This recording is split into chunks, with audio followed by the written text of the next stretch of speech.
6:30 নাগাদ বাড়ি ফিরছিলাম, তখন দেখি রাস্তার মধ্যে সাত আট জন ছেলে আর একটা মেয়ে দিনের আলো ফুটে গেছে তখন ড্রিঙ্কস করছে।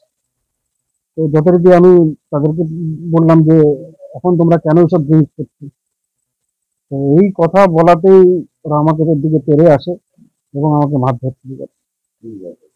এটা আমাদের নন্দননগর লোকনাথ মন্দিরের সামনে, রায় বিল্ডার্সের কাছে। 7-8টা ছেলে বা 8-9টা ছেলে আর একটা মেয়ে বসে রাস্তার মধ্যে ড্রিঙ্কস করছে। তো সেটাই আমি বলছিলাম যে দিনের আলো ফুটে গেছে, তোমরা এখনো কেন ড্রিঙ্কস করছো? তুইও বলিনি, উনিই বলেছিলেন। তারপরে কে তুই, তোর কি দরকার? এসে আমাকে আমার বাইকটা ফেলে দিলে আর আমাকে মারা শুরু করলো। মুখে মেরেছে, বুকে মেরেছে, চোখের চোখে মেরেছে, মাথার পিছনে মেরেছে,